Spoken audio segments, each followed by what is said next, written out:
어떤 파지는 누군가의 독서가 된다. 너무 내 멋대로인 독서, 파지.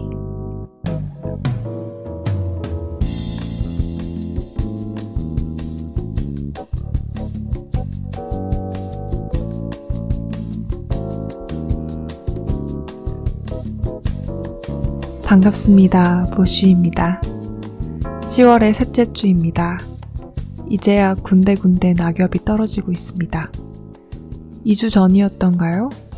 제가 벌써 이 가을이 끝나간다고 했는데 성미가 참 급했죠. 달리 말하자면 저에게 가을과 늦가을은 다른 계절처럼 느껴지기도 한답니다. 늦가을은 단연 계절의 여왕이지요. 흔히 가을에 대한 상징으로 결실의 이미지를 말하곤 하지만 꼭 무언가를 맺어야 하는가 하는 생각이 듭니다. 저는 오히려 늦가을이 주는 소멸에 다가가는 텅 빈 이미지를 더 사랑합니다. 물론 이렇게 말하는 동안에도 그것이 과연 소멸인가 하는 생각도 동시에 듭니다. 가을은 나무의 날카로운 그림자를, 앙상함을, 아무것도 없음을 생성해낸다고 말하면 안 될까요? 대자연의 풍만한 의미망으로만 결실을 맺어야 하나요? 그것은 어쩐지 너무 가혹합니다. 자연의 순환은 진리이자 이 땅의 질서이지만 진리는 때때로 우리를 너무 가혹하게 올가맵니다. 가을이 결실의 계절이라고 말하는 사람에게 말하세요. 저는 아무것도 맺고 싶지 않다고. 저는 비로소 다 벗고 춤을 춘다고. 그리고 가을은 이런 헛소리와 공상을 허락해주는 가장 온정적인 계절이고요. 오늘은 우리들의 아버지에 대해 얘기해보고자 합니다. 여러분에게 아버지라는 존재는 어떤 의미인지 궁금합니다. 저는 어린 시절부터 아버지를 존경한다고 말할 수 있던 친구들을 늘 생경한 눈빛으로 바라봤어요. 어떻게 하면 한 인간이 한 인간을 존경할 수 있지? 게다가 그게 아버지라니. 저에게 아버지란 존재는 너무나 이중적이어서 소나기를 빠져나가는 모래처럼 하나의 의미로 붙잡을 수 없었습니다. 아주 조심스러운 말이지만 저는 아버지를 완전히 경멸할 수 있는 사람들을 때때로 부러워했던 것 같기도 합니다. 감정적으로 편향될 수 있다는 것은 그 감정의 확고함을 의미할 수도 있겠지만 아주 예리한 칼날로 나의 내면을 들여다보기를 주저한다는 뜻으로 비춰지기도 하거든요. 들여다보는 일은 고통스럽고 증오스러운 존재를 사랑함을 인정하기란 더욱 고통스러우니까요. 여러분은 어떠실까 궁금합니다. 누군가는 그럼에도 불구하고 아버지란 질서를 사랑하고 그처럼 되고자 실천하며 살 수도 있으시겠죠. 또 누군가는 아버지란 질서를 기억하지 못하는 상황일 수도 있을 테고요. 오늘 읽어드릴 텍스트 역시 아버지와 이 아버지가 부여하는 질서에 고통받는 한 소년에 대한 이야기입니다. 러시아의 소설가 유리 올레샤의 단편집 리온바에 실린 단편으로 제목은 전설이고요. 미행 출판사에서 발간되었습니다. 1927년으로 창작 시기를 밝히는 이 작품은 유리 올레샤의 작품 활동 중 초반 작품에 해당합니다. 한 예술가의 젊은 시절 작품인데다 20세기 초라는 빛나는 시기의 것이어서 문장이며 모든 것이 너무나 멋있습니다. 유리 올레샤의 작품은 전설뿐 아니라 다음에 한 작품 더 읽어드릴 생각이니 그것도 기대해주세요. 5쪽에 불과한 아주 짧은 단편 소설로 이전과는 달리 전 텍스트를 다 읽어드리도록 하겠습니다. 텍스트 내용 중에서 괄호 안에 표시된 부분은 제가 음정을 낮추는 음향 효과를 넣었음을 밝힙니다. 또 하나 알아두셔야 될 게 있는데 제가 텍스트 녹음은 다른 마이크로 다른 날짜에 다른 환경에 녹음했기 때문에 목소리가 조금 다르게 녹음이 되었습니다. 그래서 연결 부분이 매끄럽지 않아서 조금 불편하실 수도 있는데 양해해 주시길 바랍니다. 그럼 시작해 보도록 하겠습니다. 전설 유리올레샤. 한밤중에 병사들이 처단하기 위해 우리 집이 있는 건물로 왔다. 나는 총소리에 깨어났다. 위쪽 4층쯤에서 사격이 일어났다. 군인들이 2층 위에서 일을 벌이는 동안, 그들이 우리 집에도 들이닥치기 위해서 계단을 내려오는 동안 나에게 다음과 같은 일들이 일어났다. 첫 번째, 정신을 차려보니 내가 부모님의 침실에 있었다. 밤에는 처음 있는 일이었다. 나는 밤에 부모님의 침실을 보았다. 빨간 갓을 씌운 작은 램프가 작은 테이블 위에서 불을 밝히고 있었다. 나는 부모님이 한 침대에 누워 있는 것을 보았다. 아버지는 부끄러움을 모르는 모습을 내 앞에 드러내고 있었다. 게다가 아버지는 어머니도 그런 모습으로 있도록 만들고 있었다. 벽 옆에 자리한 아버지가 침대에서 내려오려면 아래쪽으로 기우뚱거리며 빠져나오거나 어머니를 타고 넘어야 했다. 아버지는 이불을 잡아당기며 기었고 어머니는 덮고 있던 것이 벗겨져 버렸다. 어머니는 숨으려는 노력도 하지 않은 채 그대로 누워 있었다. 의식이 공포로 인해 흐려졌던 것이다. 나는 연민을 느끼지 않았다. 나는 이불을 들어 올려 어머니를 덮어주고 포옹하며 어머니의 머리를 쓰다듬어야 했다. 나는 어떻게든 어떤 말을 해서든 아버지에게 용기를 되찾아주고 침착함을 찾도록 해줘야 했지만 그렇게 하지 않았다. 두 번째, 나는 아버지에 대해 다음과 같이 생각했다. 아버지는 자신이 나보다 더 어리석을 수 있다는 생각은 단 한 번도 해본 적이 없어요. 아버지는 부모와 자식 간의 평등이나 불평등에 대해 대화한다는 가능성 자체도 절대 허락하지 않았을 거예요. 아버지는 자신이 나의 본복이라고 생각했어요. 아버지는 내가 아버지 같은 사람이 되고 싶어 한다고 생각했어요. 아버지는 내가 아버지를, 아버지의 성격을, 콧수염을, 몸짓을, 생각을, 침실을 이어가고 싶어 한다고 생각했습니다. 아버지가 어머니와 같이 누워있는 것처럼 나도 여자와 같이 누워있어야 한다고 생각했지요. 아버지는 당연히 그래야 한다고 생각했어요. 나는 아버지의 계속이고 싶지 않아요. 듣고 있나요? 세 번째, 나는 그토록 오랫동안 나를 둘러싸고 있던 모든 환경을 갑자기 아주 다른 방식으로 보게 되었고 그 광경이 나를 뒤흔들어 놓았다. 모든 물건이 내게 혈연을 강요했다.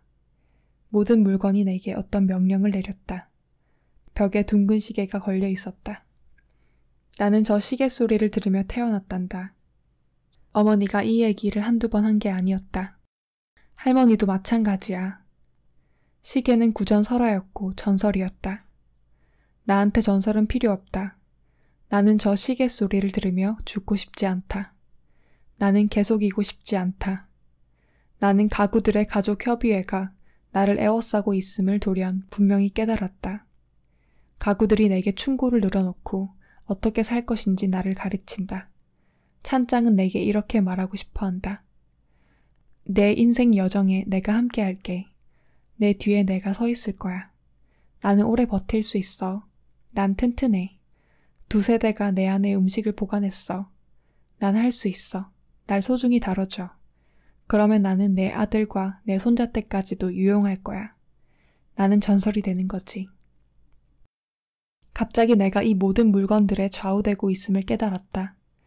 둥근 테이블은 내가 곧장 가고 싶은 곳에서 방향을 돌려 지나가도록 만들었고 서랍장은 내가 오른쪽으로 가야 하는 곳에서 왼쪽으로 이동하게 만들었다.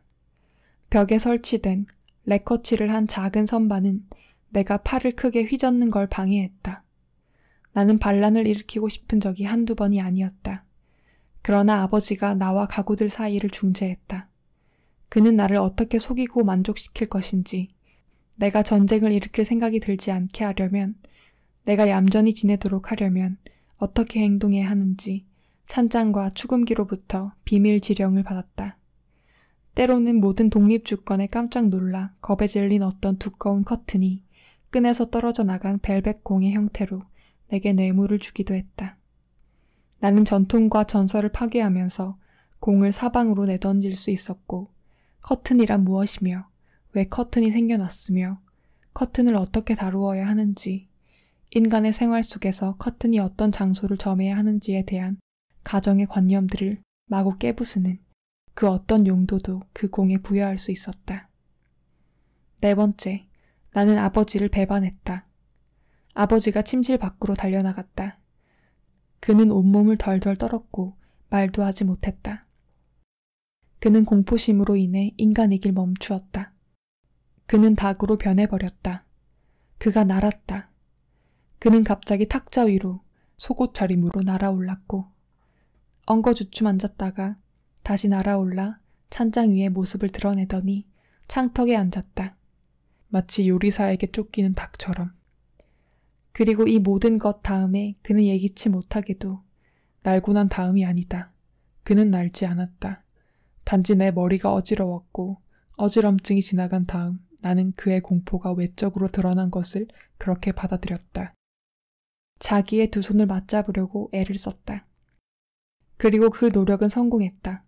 그는 단번에 변했다.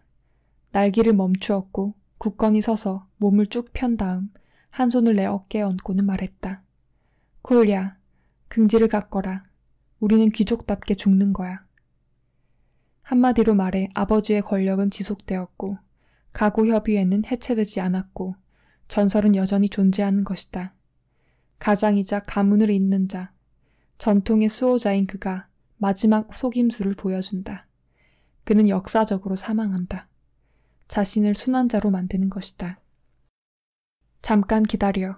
아버지가 말을 계속한다. 지금 내가 밖으로 나갈 거다. 우리는 함께 죽는다. 그는 침실로 갔다가 어머니를 질질 끌며 돌아왔다. 그가 어머니를 들어 올렸지만 어머니는 천천히 주저앉았다. 아버지의 정복 외투가 두 사람을 덮고 있었다. 단추를 모두 채워라. 그가 내게 지시했다. 나는 학생복 윗도리를 어깨에 걸치고 있었다. 품위 있게 죽음을 맞이하자. 사람들이 문을 두드렸다. 아버지가 문을 열러갔다. 어머니는 바닥에 누워 있었다. 그는 마치 순교자처럼 걸어갔다. 그는 자신의 등과 살짝 올라간 어깨를 마치 비석처럼 가져갔다. 그는 이미 전설이었다. 그때 내가 아버지를 앞질렀다. 내가 문을 열면서 외쳤다. 총을 쏘세요. 총을 쏴요. 침실에, 비밀에, 찬장에, 전설에, 모든 단추마다 나를 그로부터 잘라내줘요. 그의 콧수염으로부터, 그의 생각으로부터 나를 해방시켜줘요. 이렇게 외치면서 나는 완전히 고분고분하게 누군가의 수중으로 쓰러졌다.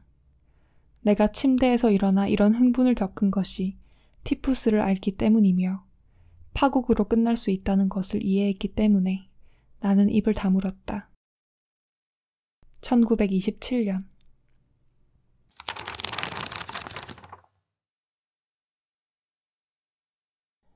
그해 가을, 이성복. 그해 가을, 나는 아무에게도 편지 보내지 않았지만 늙어 군인 간 친구의 편지 몇 통을 받았다. 세상 나무들은 어김없이 동시에 물들었고 풀빛을 지우며 집들은 언덕을 뻗어나가 하늘에 이르렀다. 그해 가을, 제주산 5년생 말은 제 주인에게 대드는 자가용 운전사를 물어뜯었고 어느 유명 작가는 남미 기행문을 연재했다. 아버지가 여기 계실 줄 몰랐어요. 그해 가을, 소꿉장난은 국산 영화보다 시들했으며 길게 하품하는 입은 더 울창했다. 깃발을 올리거나 내릴 때마다 말뚝처럼 사람들은 든든하게 박혔지만 햄머 휘두르는 소리 들리지 않았다. 그해 가을, 모래내 앞 색강에 젊은 뱀장어가 떠오를 때 파헤쳐진 색강도 둥둥 떠올랐고 고가도로 공사장의 한 산에는 새 깃털과 같은 속도로 떨어져 내렸다. 그해 가을, 개들이 털갈이 할 때 지난 여름 번데기 사먹고 죽은 아이들의 어머니는 후미진 골목길을 서성이고 실성한 늙은이와 천부의 백치는 서울역이나 창경원에 버려졌다. 그해 가을 한 승려는 인골로 만든 피리를 불며 밀교승이 되어 돌아왔고 내가 만날 시간을 정하려 할 때 그 여자는 침을 뱉고 돌아섰다. 아버지, 새벽에 나가 꿈속에 돌아오던 아버지, 여기 묻혀있을 줄이야. 그해 가을 나는 세상에서 재미 못 봤다는 투의 말버릇은 버리기로 결심했지만 이 결심도 농담 이상의 것은 아니었다.